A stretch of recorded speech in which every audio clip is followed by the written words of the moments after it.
Olá, muito boa noite a você, amigo da TV Altiora. Seja bem-vindo a mais um programa Coletiva de Imprensa ao vivo nesta quinta-feira e horários alternativos. São os dois últimos programas desta quinta-feira e na próxima. E terminamos a temporada de 2010. E hoje nós vamos falar dos nossos direitos. E são tantos os assuntos hoje para tratarmos aqui que dariam mais do que um programa, com certeza. Nós vamos falar das eleições, essas últimas, vamos debater aqui e tentar saber um pouquinho da opinião das pessoas que hoje vão nos ajudar a fazer o programa. Essas últimas eleições, o voto protesto, será que valeu a pena? Será que pior não fica? E fica, a gente sabe disso muito bem. Não é isso? O direito civil também nós vamos estar falando e hoje, sobretudo, é importante para você. Nós vamos falar também do direito desportivo e outros assuntos. E sobretudo para você que está cursando direito, o exame da OAB de um lado de quem entende bem. O programa Coletivo de Imprensa tem a sua participação pelo telefone 0 operadora 11 2277 0905 ou se preferir pelo e-mail coletivodeimprensa@altioratv.com. Nos ajude a fazer o programa de hoje, Coletivo de Imprensa, que está entrando no ar.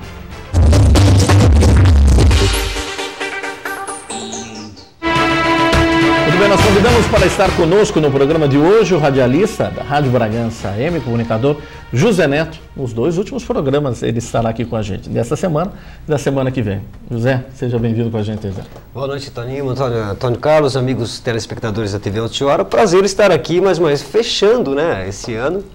Aliás, você abriu esse ano. É verdade. Abrimos e estamos aqui fechando o ano também. E a semana que vem estaremos de volta. E hoje, para você que está em casa, se prepare que você vai ter uma aula de direito aqui. Eu tenho certeza disso. Muito bem. O nosso entrevistado de hoje sempre participa da programação também da TV Altiora, mas nunca esteve no programa Coletiva de Imprensa. Ele é advogado aqui também, de várias áreas. Estará falando conosco durante 1h30 sobre vários assuntos, mas sobretudo trocando ideias do seu conhecimento também. O advogado Dr. Luciano de Souza Siqueira. Luciano, boa noite. Seja bem-vindo conosco no Coletivo de Imprensa. Boa noite, Antônio Carlos. Boa noite, José Neto. É um prazer estar pela primeira vez nesse programa. Como você mesmo disse, já houve vários convites e por questões de agenda nós não conseguimos nos reunir, mas aqui estamos hoje para tentar bater um bom papo a respeito dos assuntos inerentes aí ao direito. Legal, estou falando da agenda porque realmente, além de várias atividades, também ministra aulas, E agora chegou um período mais de férias, dá para estar aqui com a gente. Luciano, como eu faço a todo o nosso entrevistado, peço para você fazer uma trajetória, bem rápida da sua vida profissional até chegar nesse exato momento, para as pessoas te conhecerem lá um pouquinho mais do Dr. Luciano. Perfeito. Eu sou formado em Direito pela Universidade de São Francisco, curso de Direito aqui de Bragança, em 1995. Iniciei o curso em 1992, me formei em 95. Logo já em 1996 comecei a advogar, após a aprovação do exame da Ordem dos Advogados do Brasil. Desde então, nunca cessei a minha atividade como advogado. E, paralelamente a isso, iniciei um estudo fiz uma pós-graduação em Direito Processual Civil, me tornando especialista em 1998, aqui pela Universidade de São Francisco. Depois me tornei mestre em Direito pela Universidade Presbiteriana Mackenzie, em São Paulo, em Direito Político e Econômico. Paralelo a isso, depois de me pós-graduado, eu comecei a iniciar uma atividade acadêmica, primeiro como instrutor, depois como professor, aqui na Faculdade de Direito da Universidade de São Francisco, e também na Faculdade de Direito de Limeira, onde lecionei por 8 anos. Hoje, atualmente, mantenho a atividade aqui na universidade, bem como na Unimesp em Guarulhos, no curso de pós-graduação. Muito bem, e nós vamos tocar muitos dos assuntos. Deixa eu repetir, você pode participar com a gente com o telefone que está na tela, 22770905, ou se preferir também pelo e-mail, participe conosco, nos ajude, coletivodeimprensa@altioratv.com, nos ajude a participar também aqui conosco. Bom, deixa eu abrir com você, pode ser? Comigo hoje? Vamos lá. Então, bom, a gente nós vamos debater muito sobre as últimas eleições, E eu já queria começar a pedir a opinião pessoal e profissional do Dr. Luciano sobre a questão eleitoral no seu contexto, Eu sou totalmente contra o voto obrigatório. E também se discute, já tramita no Congresso Nacional, a possibilidade de termos o voto facultativo, o voto distrital misto.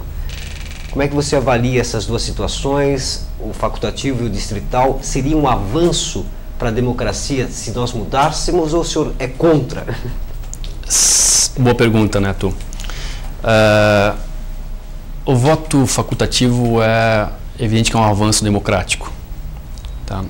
A liberdade na escolha, a liberdade na participação é um fundamento principal da democracia. Atualmente sou contra. Acredito que o futuro, é evidente que o futuro será o voto facultativo.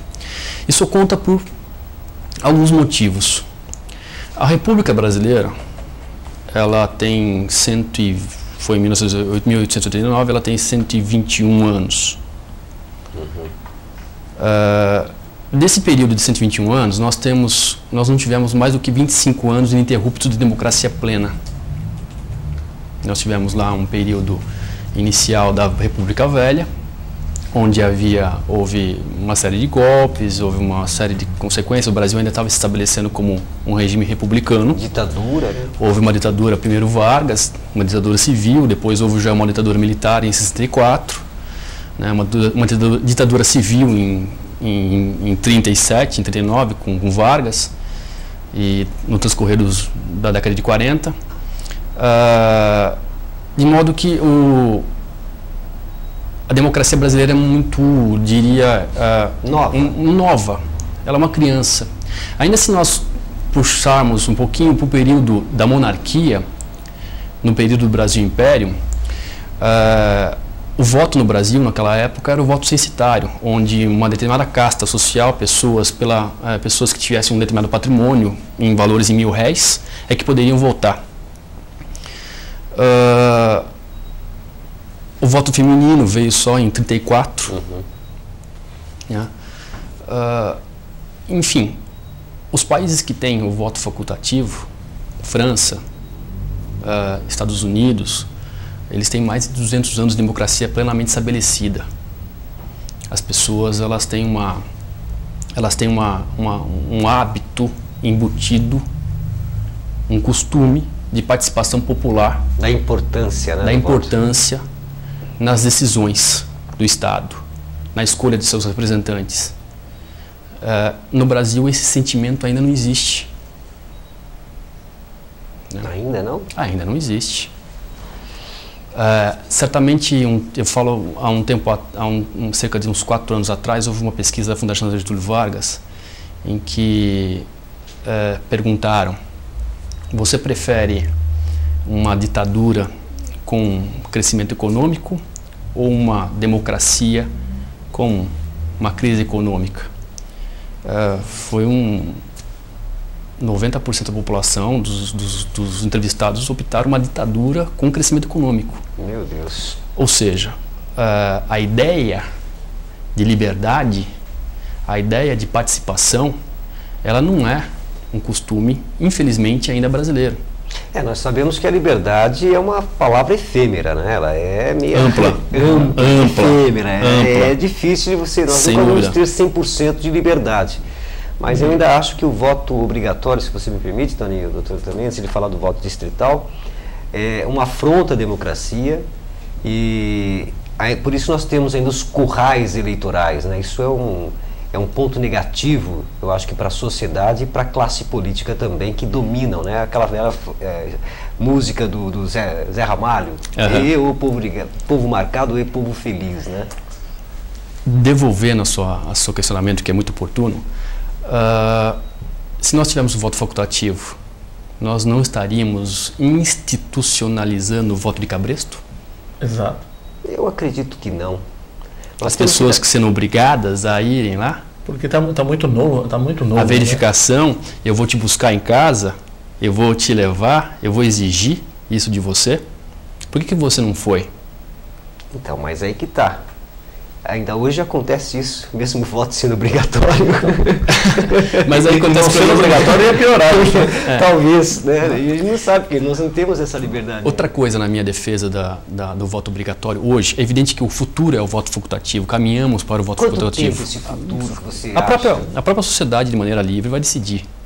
Plebiscito sobre isso é importante. A gente não tem como estabelecer uma data exata. É um amadurecimento. Um amadurecimento, exatamente. Nós estamos agora, de 89 para cá, nós temos aí o que, 21 anos de democracia. Certamente nós, eu, você, Antônio Carlos, tá, nós votamos mais do que nossos avós. Sim, com certeza. Nós votamos mais do que nossos pais. Com certeza. Né? Ou seja, nós já estamos acostumados, de certa forma, a uma participação efetiva nas eleições. Outra coisa, outro problema que nós temos em relação ao voto facultativo. O Brasil é um país de extremas desigualdades.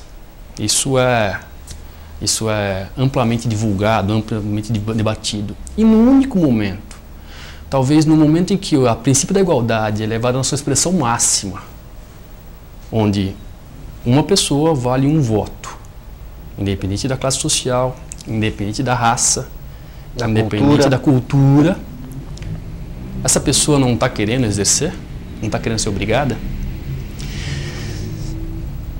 Nós, seres humanos, somos animais racionais, pensamos, temos a capacidade de raciocínio, nem sempre correto, mas pensamos. Nos diferenciamos dos demais animais. E como qualquer animal, nós somos libertários. Nós não gostamos de obrigações. O animal que nós temos em nossa casa, nosso animal de estimação, o cachorro, o gato, você dá uma ordem, ele não gosta, ele quer estar próximo de você. Então, vai para a casinha, vai para comer, fique quieto. Né?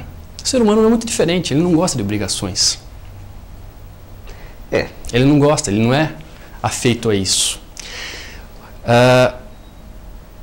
O que leva à ideia de que a facultatividade é o caminho, seria o ideal. E dentro até, você falou aí do não amadurecimento, foi feito recentemente, uma questão acho que de 1 mês e meio, uma pesquisa perguntando ao eleitorado qual era o candidato a deputado federal que votou nessa eleição agora. Ninguém sabia. Ninguém mais já lembrava. Ninguém lembrava, exatamente. Então não há amadurecimento. Exatamente. Outro problema do voto facultativo, nós temos uma questão aí, principalmente em cargos executivos, prefeito, governador, presidente. Se houver voto facultativo, existe o risco, como nós estávamos conversando antes, de uma pessoa ser eleita com 20% do eleitorado, 30% do eleitorado. Qual é a legitimidade jurídica, política, social, que esse cidadão eleito com 30%, com 20%, exercerá suas funções durante 4 anos? Será a primeira crítica que foi feita para ele. A primeira crítica que foi feita para ele falou: você foi eleito com 20% dos votos. Mas eu acho que é um processo. É um risco. Nós vamos ter que correr esse risco até para a própria democracia. Para a própria democracia. A necessidade do segundo turno para votos majoritários, presidente da República e governador, é justamente para que essas pessoas, em alguns municípios, maiores, é que esses governantes, eles exerçam suas funções com o apoio da maioria. Que não haja uma contestação em relação à sua legitimidade. Mas é uma coisa meio que difícil de entender, né? Por exemplo, vamos pegar Bragança. Bragança, nosso prefeito foi eleito com 31%. E é uma das críticas que é feita. Né? A crítica é feita, mas ele está legitimado. 70% da população não votou nele. Mas ele está eleito. Está eleito. Né? Exatamente. Legitimado. Então, mesmo com o voto obrigatório, acontece isso, porque cidades abaixo de 150 mil não tem segundo turno. Pequenos municípios, né? médios e pequenos municípios, exatamente, 18 mil habitantes. Pequenos e médios municípios. Né? Então acontece. Acontece isso, mas em nível estadual, nos grandes municípios, em nível estadual, até por questões econômicas, eles não fazem isso para todos os municípios. Eles não estendem a possibilidade de segundo turno para todos os municípios. Mas em nível estadual, federal e nos grandes municípios, isso não acontece. Então, o voto facultativo ele pode proporcionar isso aí, ele pode acarretar isso aí. Outra coisa que eu coloco, já em nível de provocação... Olha quantos conceitos contra, hein, Antônio Carlos? Olha quantos conceitos contra. Não, porque eu entendo que é lógico, como diz o Luciano, o voto facultativo é o caminho, vai chegar. Mas é duro a gente ver que depois de 10 dias a pessoa não lembrar nem quem votou. Né? Vai cobrar como isso lá na frente, né? O ato da democracia é você cobrar, você não lembra em quem votou. Sem dúvida, sem dúvida.